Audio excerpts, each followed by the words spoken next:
အနုပညာသမားချေမျက်နှာမှာမထောက်တန်တန်ဆိုးကိုလှောင်ပြောင်းလိုက်တဲ့ဝင်းရမောင်နိုင်ပရိသတ်များအားလုံးပဲမင်္ဂလာပါရှင်ဆက်လီထော်ကီကနေပြန်လေးကြိုဆိုလိုက်ပါတယ်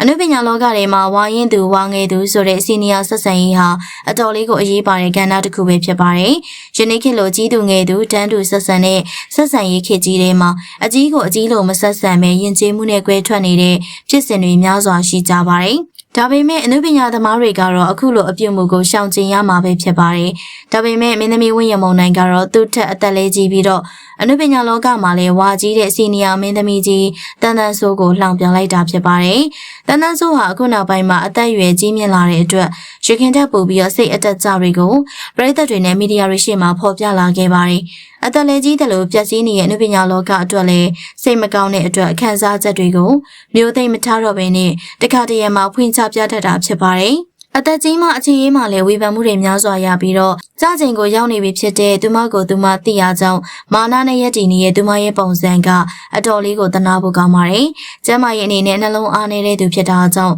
နှလုံးဆက်ထည့်ပြီးတော့ခွဲစိတ်ထားရတဲ့အတွက်ခံစားချက်ကိုမပြင်းထန်အောင်ထိန်းနေရတဲ့သူပဲဖြစ်ပါတယ်။ဒါပေမဲ့ပြီးခဲ့တဲ့အပတ်တွေမှာတငယ်ချင်းဖြစ်သူညောင်ညောင်ရဲ့နာရီမှာတော့သူမရဲ့ခံစားချက်တွေကိုမထိန်းနိုင်တော့ဘဲပရိသတ်တွေနဲ့မီဒီယာတွေကြားမှာရဲစရာဖြစ်ခဲ့ရပါတယ်။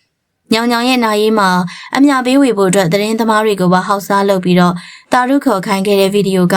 လူအများကြားမှာနာမည်ကြီးခဲ့တာပဲဖြစ်ပါတယ်။အဲ့ဒီဗီဒီယိုအတန်ကိုလူအများက TikTok မှာအပြောသဘောနဲ့စော်ခဲ့ကြပေမဲ့အနုပညာနယ်ပယ်ချင်းတူတဲ့မင်းသမီးဝင်းရမုံနိုင်ကလည်းဝင်ရောက်စော်ကစားထားတာဖြစ်ပါတယ်။ဝင်းရမုံနိုင်နေနဲ့အခုလိုမျိုးလောင်ပြောင်တဲ့ဗီဒီယိုကိုမစော့တင်တာကတော့အမှန်ပဲဖြစ်ပါတယ်။လက်ရှိမှာဝင်းရမုံနိုင်ကပရိသတ်တွေရဲ့အချစ်ကိုရရှိနေတဲ့အနုပညာရှင်မင်းသမီးဖြစ်ပြီးတော့ချာလီနဲ့ဒီတို့ရဲ့အတွဲပြဿနာတွေကိုဖန်တီးခဲ့တဲ့သူအဖြစ်လူအများရဲ့အထင်မှားခြင်းကိုလည်းခံနေရသူဖြစ်ပါတယ်။အနုပညာအလုပ်တွေမှာလည်းအောင်မြင်မှုတွေရရှိနေတဲ့သူဖြစ်ပေမဲ့စီနီယာအပေါ်မှာအခုလိုပြုမှုဆက်ဆံတာက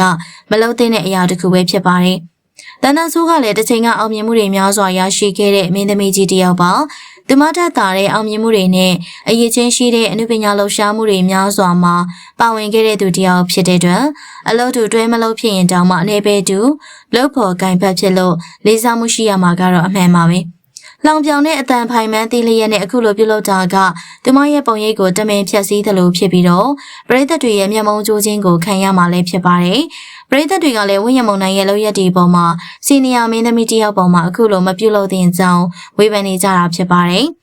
အနုပညာလောကမှာစီနီယာဂျူနီယာပွဲတွေဖြစ်ပွားလေးရှိကြပေမဲ့အခုလိုမျိုးပေါ်တင်မထီမဲ့မြင်ပြတာကတော့မရှိဘူးသေးပါဘူးအသက်ကြီးပြီးစိတ်မငြိမ်တော့တဲ့အပေါ်အခွင့်အရေးယူခြင်းကြတဲ့ဂျူနီယာတွေကြောင့်ပရိသတ်တွေကတော့တနာနေကြတဲ့တနတ်ဆိုးရဲ့နေပယ်တူချင်းတောင်မှာပေါ်တင်မထီမဲ့မြင်ပြုခဲ့ကြတဲ့မင်းသမီးဝင်းရမုံနိုင်နဲ့ပတ်သက်ပြီးတော့ပရိသတ်ကြီးတို့ရဲ့အမြင်ကိုမှတ်ချက်မှာဝင်ရောက်ဆွေးနွေးပေးပါအောင်ရှင်ကြည့်ရှုပေးရတဲ့ပရိသတ်များအားလုံးကိုကျေးဇူးထူးပဲတင်ရှိပါတယ်ရှင်